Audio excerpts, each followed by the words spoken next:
In a small town nestled between rolling hills and dense forests, life moved at a slow, predictable pace. People woke up early to tend to their farms or head into work, ate dinner with their families as the sun dipped below the horizon, and retired to bed under a blanket of stars that seemed untouched by the chaos of the modern world. Among these ordinary residents was Dr. Elena Carter, an astrophysicist who had spent most of her adult life studying the mysteries of space. While others in her community found joy in simple pleasures like gardening or fishing, Elena's passion lay far beyond Earth's atmosphere, in the vast unknown reaches of the universe. Elena lived alone in a modest house on the outskirts of town, where she could stargaze without interruption. Her backyard was equipped with a powerful telescope, one she had saved for years to buy. Every clear night she would spend hours peering through its lens, mapping constellations, tracking meteor showers, and searching for anything unusual. To those around her, Elena's fascination with the cosmos might have seemed eccentric, but to her it was a calling, a way to understand humanity's place in the grand scheme of things.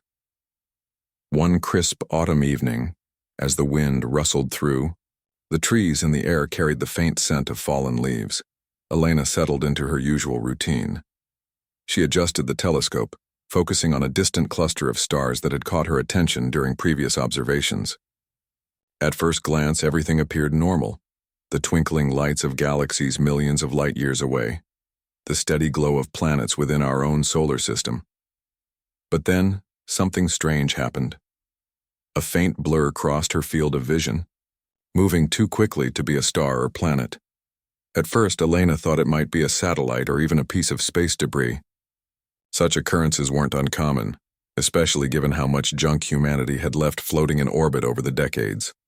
But as she tracked the object more closely, her curiosity turned to alarm. It wasn't behaving like any man-made object she'd ever seen. Instead of following a predictable trajectory, it zigzagged erratically, almost as if it were alive. And worse still, it wasn't alone. Moments later, another object appeared, then another, until dozens filled her viewfinder. Elena's heart raced as she tried to make sense of what she was seeing. These weren't random rocks or machines, they were ships. Enormous, otherworldly vessels shaped like jagged mountains of metal, each one bristling with lights and protrusions that defied explanation. They moved with purpose, heading straight toward Earth. For a moment, Elena froze, her mind struggling to process the implications. Was this some kind of invasion? Or had humanity finally made contact with intelligent extraterrestrial life? Shaking off her shock, Elena sprang into action. She grabbed her phone and dialed NASA's emergency hotline, hoping someone there would take her seriously.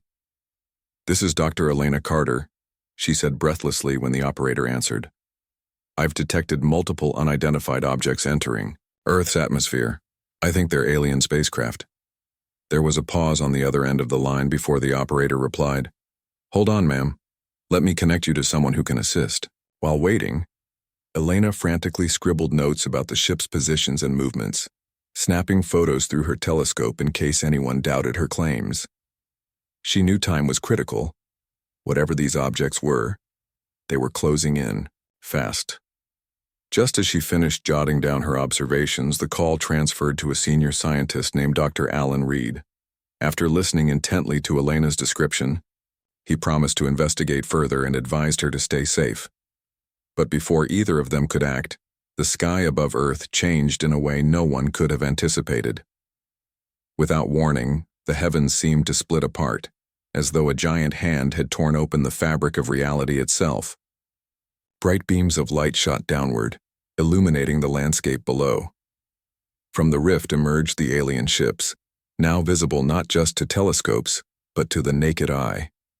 Towering structures resembling colossal star destroyers hovered ominously over major cities across the globe. In New York City, Times Square fell silent as tourists and locals alike gazed upward in awe and terror. In Tokyo, neon lights reflected off the metallic surfaces of the ships, casting eerie shadows across bustling streets. Even in remote villages where electricity was scarce, people stepped outside to witness the spectacle. The message was clear. Earth was no longer alone. As news spread, Panic erupted. Social media platforms lit up with videos and photos of the ships, accompanied by frantic speculation. Some believed the aliens had come in peace, while others feared the worst. Governments scrambled to respond, issuing statements urging calm even as military forces prepared for potential conflict. Air raid sirens wailed in several countries, adding to the growing sense of dread. Back in her quiet little town, Elena watched the unfolding events with a mixture of fear and determination. She couldn't shake the feeling that humanity was standing on the brink of something monumental, something that could either unite or destroy them. As the initial shock wore off, she realized she had a role to play. If anyone could decipher the intentions of these visitors, it was her. That night, unable to sleep, Elena returned to her telescope. She studied the ships hovering above Earth, noting patterns in their movements and trying to identify weak points in their design. Though overwhelmed by the enormity of the situation, she refused to give in to despair.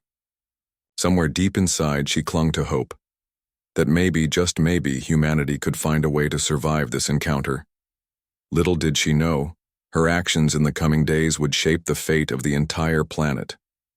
For now, however, all she could do was observe, analyze, and prepare for whatever came next. The calm before the storm had ended, and the real battle was about to begin. The world woke up to a reality it had only imagined in science fiction novels and blockbuster movies. Alien star destroyers loomed over cities, their massive silhouettes casting ominous shadows across the earth. The sheer size of these vessels was enough to make even the most skeptical person believe that humanity was not alone in the universe. But as awe-inspiring as they were, the presence of these ships filled people with dread. What did the aliens want? Were they here to conquer, study, or annihilate? In the days following their arrival, governments around the globe convened emergency meetings to decide how to respond. Military leaders strategized defensive plans, while scientists raced to understand the technology behind the ships.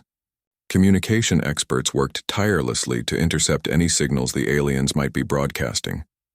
Meanwhile, ordinary citizens grappled with fear, confusion, and disbelief.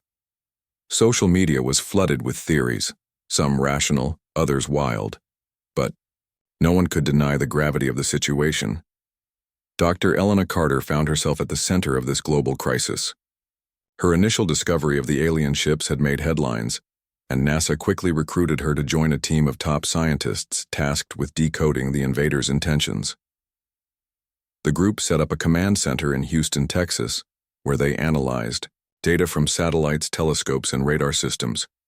Every hour brought new information, but also more questions. How had the aliens managed to travel such vast distances? Why had they chosen Earth? And perhaps most importantly, what were they planning to do next? It didn't take long for the aliens to reveal part of their agenda. On the third day after their appearance, a deafening sound echoed across the planet, a deep, resonant hum that seemed to emanate from the very air itself. People covered their ears, some collapsing to their knees as the noise grew louder. Then, just as suddenly as it began, the sound stopped, replaced by a voice speaking in every language on Earth. "We are the Zorathians," the voice boomed, cold and mechanical. "We have come to claim your resources. Resistance will result in annihilation." The message sent shockwaves through humanity. Some interpreted it as a declaration of war, while others saw it as a straightforward warning. Either way, it was clear that the aliens weren't interested in negotiation. They viewed Earth as nothing more than a resource-rich planet, ripe for exploitation. As chaos erupted in cities worldwide, the scientific team led by Dr. Carter worked feverishly to find answers. They studied the composition of the ships, analyzing the energy signatures emitted by their engines. One breakthrough came when Elena noticed something peculiar about the signals being broadcast by the vessels. At first glance, they appeared random, but upon closer inspection, she realized they contained patterns resembling ancient human communication methods, symbols and frequencies used by civilizations thousands of years ago. "This isn't coincidence," Elena told her colleagues during a late-night meeting. "They're mimicking our own history. It's like they've studied us extensively." Her observations sparked a flurry of activity within the team. If the aliens had based their communication system on human history, then perhaps there was a way to use that knowledge against them. The scientists began reverse engineering the signals, hoping to create a counter-message that could establish contact, or at least buy humanity some time. While the scientists worked behind the scenes, ordinary people faced the harsh realities of living under alien occupation. In rural areas, farmers reported strange machines descending from the sky and drilling into the ground, extracting minerals and leaving behind barren craters. Forests were razed overnight, rivers dried up, and entire ecosystems collapsed. Wildlife fled in terror and many species vanished altogether. Cities fared no better. The Zorathian ships stationed above urban centers deployed smaller craft that patrolled the skies, scanning streets and buildings with piercing beams of light. Anyone caught outside during curfew hours risked being vaporized by the alien patrols. Governments imposed martial law, urging citizens to stay indoors and avoid provoking the invaders. Yet despite these efforts, resistance movements began to form. In New York City, a man named Marcus Hale emerged as an unlikely leader. A former fighter pilot turned mechanic. Marcus had seen his share of battles but never imagined he'd face an enemy from another world. When the aliens arrived, he lost everything: his home, his workshop, and nearly his life. But instead of succumbing to despair, Marcus channeled his anger into action. He rallied a group of survivors, teaching them guerrilla tactics and organizing raids on alien supply depots. Though Marcus's efforts were small compared to the scale of the invasion, they inspired others to fight back. Across the globe, similar groups sprang up, united by a shared determination to protect their homes and families. From underground bunkers to makeshift armories, humans prepared for the battle of their lives. Amidst the turmoil, acts of bravery and compassion shone through. In Tokyo, a young girl named Aiko saved her neighbors by warning them of an impending alien attack after spotting unusual activity from her apartment window. In Brazil, a farmer named João risked his life to smuggle food and supplies to displaced families hiding in the jungle. Even children played a role, using social media to spread messages of hope and solidarity. Back at the command center, Dr. Carter's team achieved another critical breakthrough. By feeding the decoded alien signals into advanced computer algorithms, they discovered a vulnerability in the Zorathian communication network.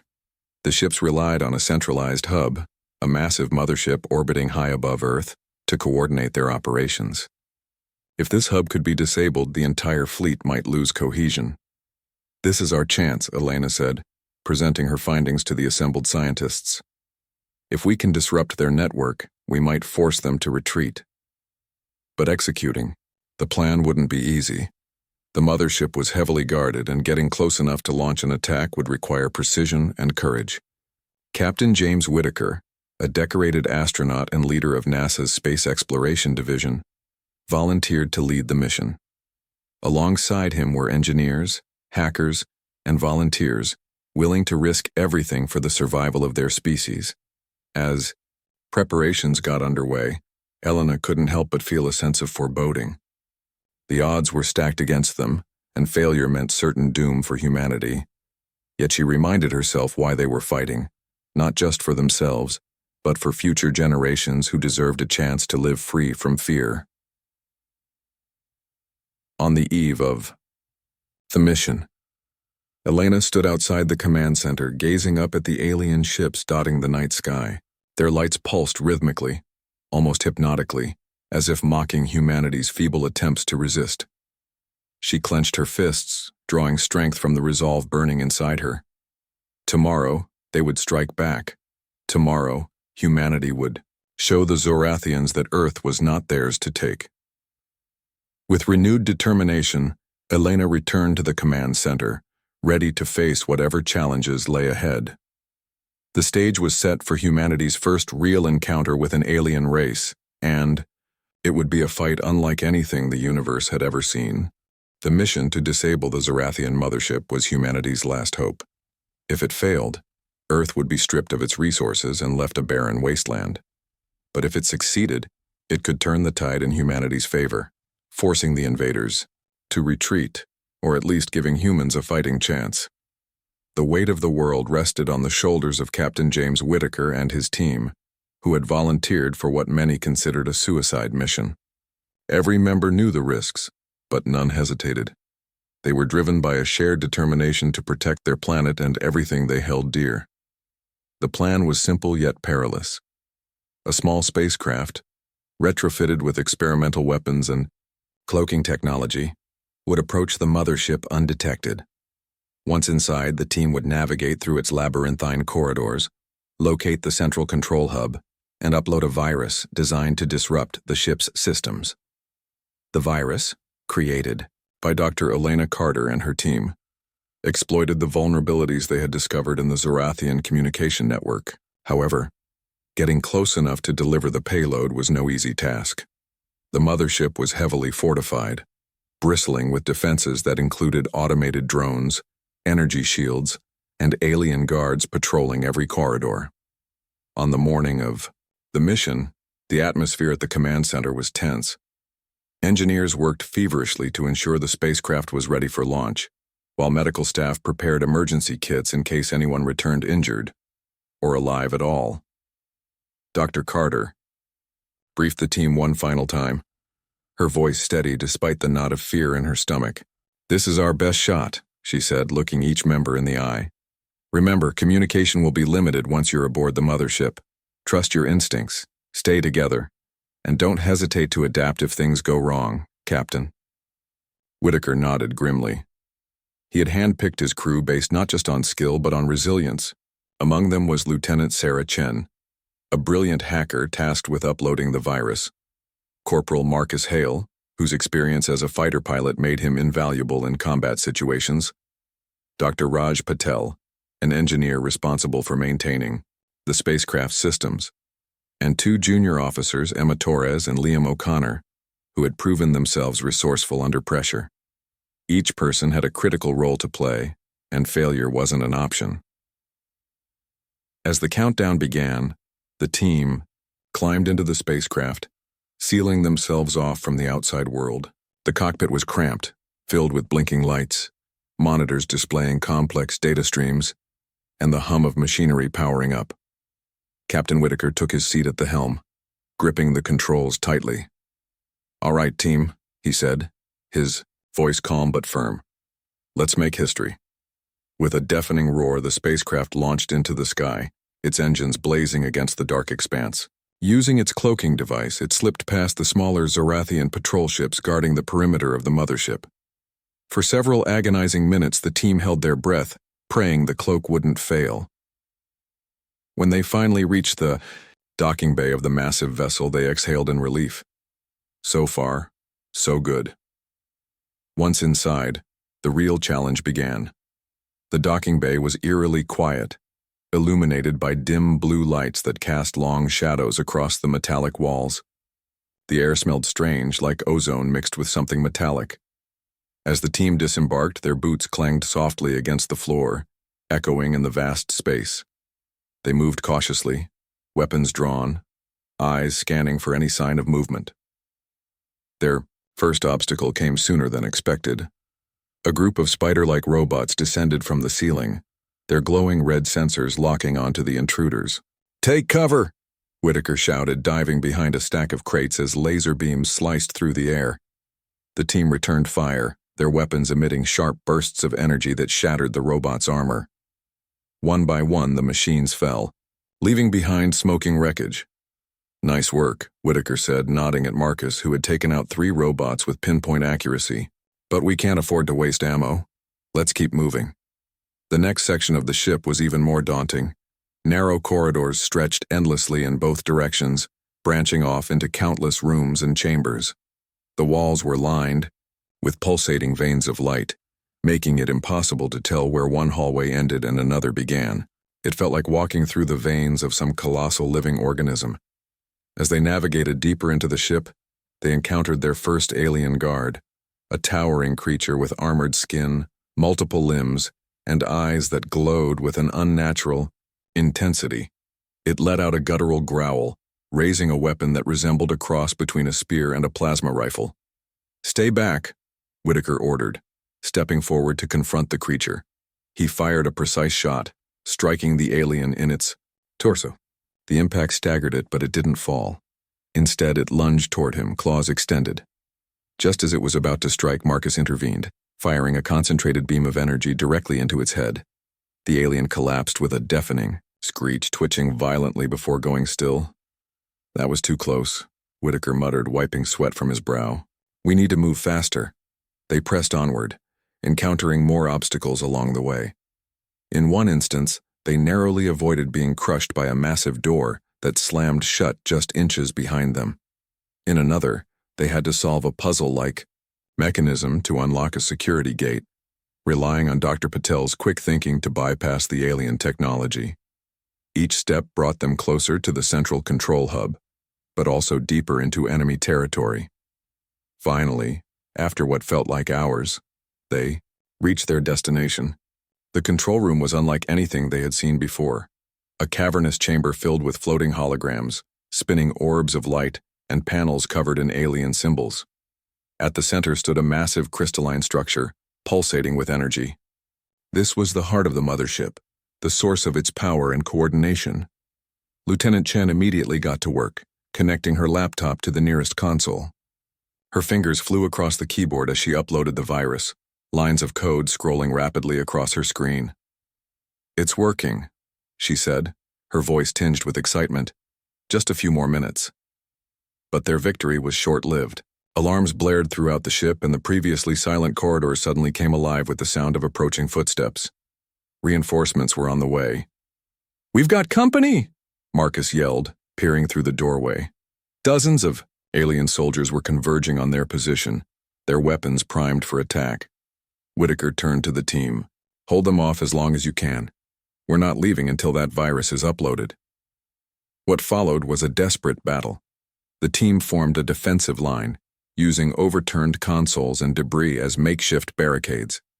Laser blasts ricocheted off the walls, filling the air with smoke and sparks. Emma and Liam provided covering fire, their shots precise and relentless. Marcus took point, engaging the aliens in close combat whenever they breached the defenses. Despite their efforts, the aliens kept coming, overwhelming the team with sheer numbers. Whitaker himself sustained a minor injury when a stray blast grazed his arm, but he refused to falter. "Almost there," Chen shouted, her voice strained. At last, the virus finished uploading.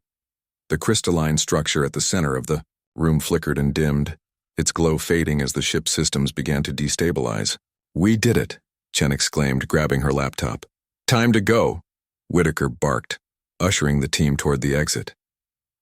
As they ran back through the corridors, the ship trembled violently around them. Lights flickered, walls cracked, and explosions rocked the structure.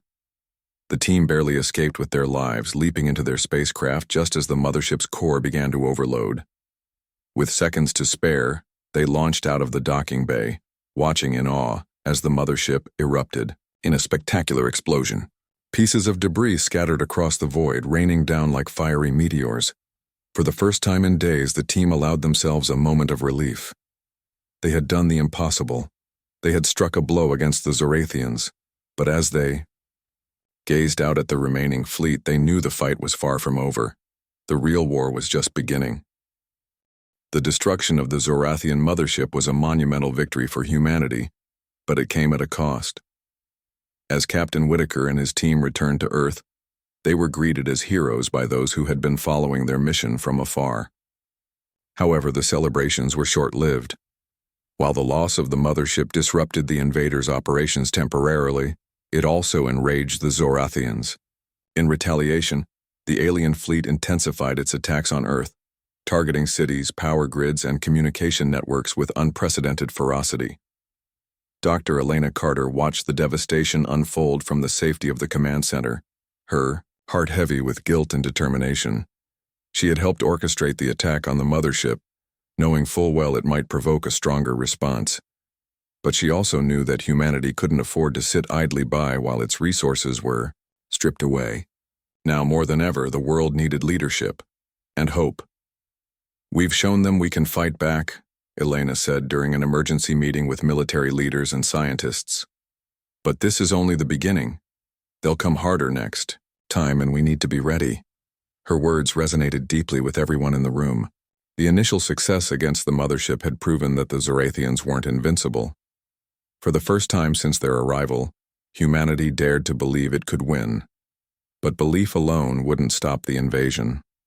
A new strategy was required, one that combined technology, ingenuity, and sheer human willpower.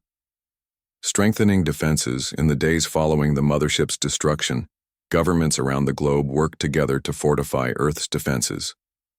Military bases were upgraded with experimental weapons designed to counter Zorathian technology. Engineers developed electromagnetic pulse, EMP, devices capable of disabling alien machinery, while hackers continued refining the virus used to cripple the mothership. Every available resource was poured into preparing for the inevitable counterattack. Resistance movements played a crucial role in these efforts. Ordinary citizens turned guerrilla fighters sabotaged alien supply lines, destroyed extraction equipment, and rescued hostages. Marcus Hale, now a symbol of defiance, led one such group in New York City. His team specialized in hit-and-run tactics, striking quickly and disappearing before the aliens could retaliate. Though outnumbered and outgunned, their actions inspired others to join the fight. Meanwhile, Dr. Carter focused on finding ways to exploit the Zorathians' weaknesses further. Her team analyzed data collected during the mothership raid, discovering patterns in how the aliens communicated and coordinated their attacks. These insights allowed them to predict where the invaders would strike next, giving human forces a critical advantage. The counterattack. It didn't take long for the Zorathians to regroup. Within a week, their remaining ships launched a coordinated assault on major cities worldwide. Lasers rained down from the sky, reducing skyscrapers to rubble and setting entire neighborhoods ablaze. Alien ground troops descended onto urban areas, rounding up civilians and forcing them into labor camps. The message was clear: resist, and you will suffer. Despite the overwhelming odds, humanity refused to surrender. In Chicago, a coalition of soldiers and volunteers mounted a daring defense, using EMP devices to disable incoming drones and tanks. In Rio de Janeiro, residents armed with makeshift weapons ambushed an alien convoy transporting stolen minerals. And in Tokyo, engineers rigged abandoned buildings with explosives, creating deadly traps for unsuspecting invaders. At the forefront of these battles was Captain Whitaker, who had recovered from his injuries and rejoined the fight. Leading a squadron of fighter jets equipped with reverse-engineered alien tech, he spearheaded aerial assaults on the Zorathian fleet. Each dogfight was a test of skill and endurance, with Whitaker narrowly avoiding death multiple times. Yet, his bravery inspired others to push beyond their limits, turning the tide in several key engagements. Sacrifices along the way. As the war raged on, sacrifices became inevitable. Many brave souls lost their lives defending Earth, including members of Whitaker's original team. Lieutenant Sarah Chen, whose expertise had been instrumental in crippling the mothership, died while planting explosives on a Zorathian supply ship. Her final act ensured the vessel's destruction, cutting off vital resources for the invaders. Similarly, Corporal Marcus Hale made the ultimate sacrifice during a rescue mission in Manhattan. After saving dozens of hostages from an alien patrol, he stayed behind to hold off reinforcements, buying enough time for the others to escape. These losses weighed heavily on those still fighting. Dr. Carter often found herself reflecting on the people she had worked alongside, wondering if their efforts were worth the price being paid. But every time doubt crept in, she reminded herself of why they were doing this, not just for themselves but for future generations. Humanity's survival depended on their ability to endure. The turning point came when Elena and her team uncovered a critical vulnerability in the Zorathian fleet. Using data gathered from intercepted signals, they identified a specific frequency that synchronized the ship's energy cores. If disrupted, it could cause a chain reaction, destabilizing all nearby vessels simultaneously. "This is our chance to end this," Elena told Captain Whitaker during a late-night briefing. "If we can broadcast the frequency globally, we can bring down their entire fleet." Whitaker nodded grimly. How do we do it?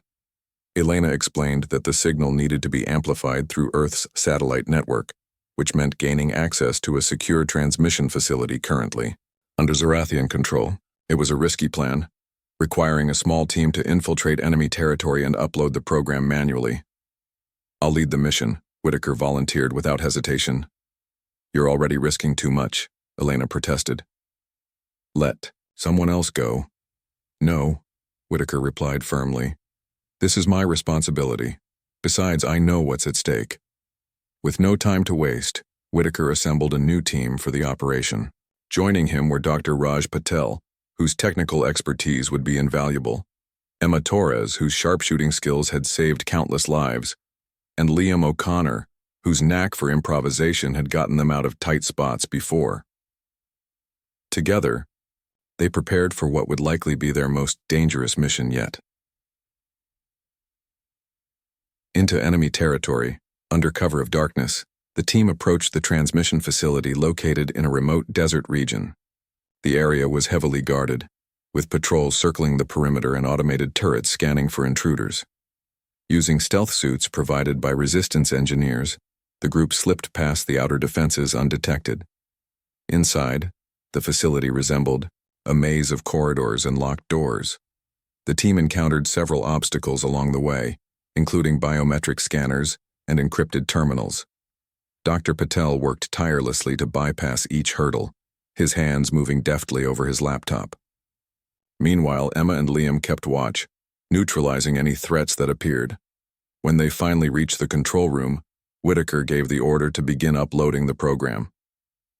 Do it fast, he urged Patel, keeping his weapon trained on the entrance. Patel nodded, fingers flying across the keyboard. Seconds felt like hours as the progress bar inched closer to completion. Then suddenly, alarms blared throughout the facility. "They've detected us," Liam shouted, taking position.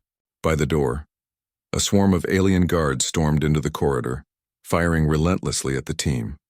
Whitaker and Emma returned fire, their shots precise and efficient. Despite their efforts, the aliens kept coming, forcing the team to retreat deeper into the room. "We're almost done," Patel yelled, sweat dripping from his brow. Just as the last line of code uploaded, the facility shook violently. The disruption signal activated, causing the lights to flicker and the walls to crack. Whitaker glanced at Patel. "Is it working?" "It's working," Patel confirmed, grabbing his laptop. "Let's get out of here." The team sprinted toward the exit, dodging falling debris and collapsing structures. Behind them, explosions rocked the facility as the signal spread outward, destabilizing the Zorathian fleet. Ships in the sky began to falter, their engines sputtering and their hulls cracking under the strain. One by one, they plummeted to Earth or exploded in mid-air. Reaching the surface, the team barely escaped aboard their transport vehicle as the facility collapsed behind them.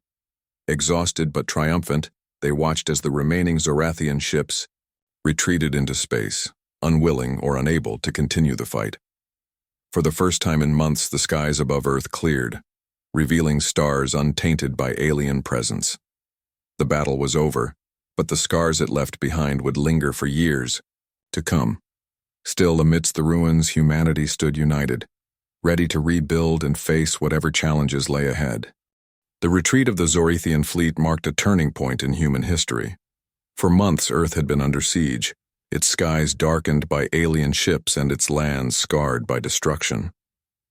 But now, as the invaders fled into the depths of space, an overwhelming sense of relief swept across the planet. People emerged from hiding, their faces etched with exhaustion, but also hope.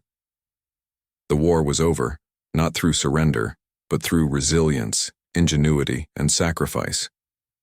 Humanity had faced an enemy far superior in technology and strength, yet it had prevailed. In the aftermath, cities lay in ruins, forests were reduced to ash, and rivers ran dry. Billions of lives had been disrupted, and millions lost forever. Yet amidst the devastation, stories of courage and unity began to emerge. Ordinary men and women who had once lived quiet, unremarkable lives found themselves celebrated as heroes. Marcus Hale's name echoed in every corner of the globe. his bravery immortalized in murals painted on crumbling walls. Lieutenant Sarah Chen's final act of selflessness became a rallying cry for future generations.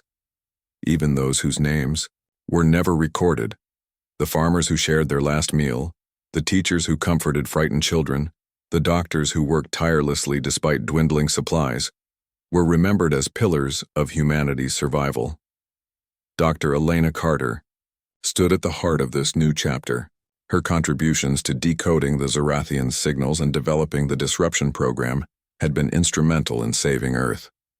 Yet she refused to take credit, instead dedicating her efforts to rebuilding what had been lost. In interviews and speeches, she spoke not of herself, but of the collective spirit that had carried humanity through its darkest hour. "We didn't win because of one person or one idea," she said during a global broadcast. "We won because we chose to stand together. We proved that even when everything seems hopeless, there is always a way forward if we refuse to give up." Her words resonated deeply, inspiring nations to unite in ways they never had before. Governments set aside their differences, pooling resources to restore infrastructure, heal ecosystems, and care for survivors. Scientists collaborated across borders, sharing knowledge to prepare for any future threats. Artists captured the pain and triumph of the invasion in paintings, songs, and literature, ensuring that no one would forget the lessons learned. Rebuilding Earth reconstruction was a monumental task, requiring years of effort and billions of dollars. Cities were rebuilt with sustainability in mind, using advanced materials developed during the war. Solar panels, wind turbines, and other renewable energy sources replaced fossil fuels, reducing humanity's reliance on finite resources. Forests were replanted, rivers cleaned, and wildlife reintroduced to areas devastated by the Zorathians. The scars left by the invasion served as a constant reminder of the fragility of Earth and the importance of protecting it. Education systems underwent significant changes, emphasizing critical thinking, problem-solving, and cooperation. Schools introduced courses on astronomy, astrophysics, and xenobiology, preparing students for the possibility of encountering extraterrestrial life again. Museums displayed artifacts recovered from the Zorathian ships, sparking curiosity and innovation among young minds. Perhaps most importantly, humanity began viewing itself differently. No longer confined to national identities, people started seeing themselves as part of a single species bound by shared experiences and goals. A global coalition for planetary defense was formed, uniting military forces, scientists, and civilians under one banner. Its mission was clear: to safeguard Earth against future invasions while exploring the stars to understand the universe better. Captain James Whittaker played a key role in shaping this coalition. Having led some of the most daring missions during the war, he was appointed as its first commander. Under his leadership, Earth established monitoring stations on the Moon and Mars, equipped with sensors capable of detecting approaching spacecraft. Advanced fighter jets and orbital defense platforms were designed based on reverse-engineered Zorathian technology, ensuring humanity would never be caught off guard again. Whittaker often reflected on the sacrifices made during the war, visiting memorials dedicated to fallen comrades. Each visit reinforced his resolve to honor their memory by building a safer, stronger world. "They gave everything so we could have a second chance," he told reporters during the unveiling of a monument in New York City. "It's our duty to make sure their sacrifice wasn't in vain." Lessons learned. The war with the Zorathians taught humanity valuable lessons about itself and about the universe. It revealed both the fragility and resilience of life on Earth, highlighting how interconnected every living being truly was. It also underscored the dangers of complacency, reminding humans that they were not alone in the cosmos. While the Zorathians had been defeated, the possibility of encountering other alien races remained, a prospect both thrilling and terrifying. To address these challenges, governments invested heavily in space exploration. Telescopes more powerful than ever scanned the skies for signs of intelligent life, while probes ventured farther into the solar system than ever before. Scientists studied fragments of Zorathian technology, unlocking secrets that revolutionized fields like medicine, engineering, and artificial intelligence. One breakthrough came from Dr. Raj Patel, who continued working alongside Elena Carter. Together, they developed a universal translator capable of deciphering any language, whether human or alien. This invention opened doors to understanding cultures vastly different from Earth's own, fostering a sense of curiosity rather than fear toward the unknown.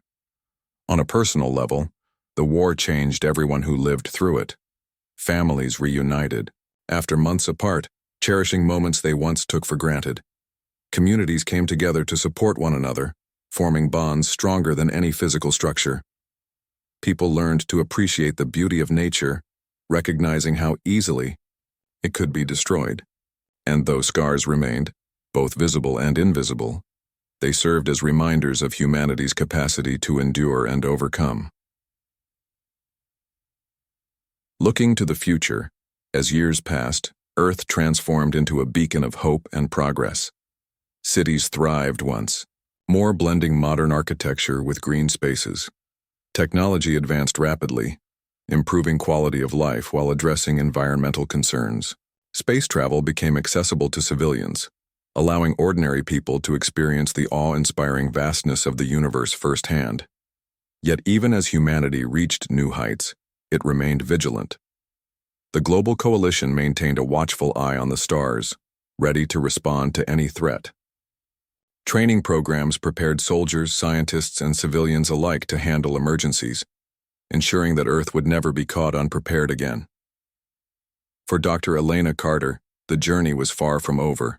Though she had retired from active research, she continued mentoring young scientists and advocating for peaceful coexistence with extraterrestrial life. She believed that humanity's greatest strength lay not in its weapons but in its ability to adapt, learn, and grow. One evening, as she stood beneath a star-filled sky, Elena felt a profound sense of gratitude. The same stars that had once seemed distant and cold now represented endless possibilities. Humanity had stared into the abyss and emerged stronger, not because it had conquered fear, but because it had embraced hope. And so, Earth moved forward, carrying the weight of its past and the promise of its future. The war with the Zorathians had tested humanity in ways no one could have imagined, but it had also forged a unity and determination that would guide the species for generations to come. As long as the stars shone above, humanity vowed to protect its home and reach for the heavens with courage and wisdom.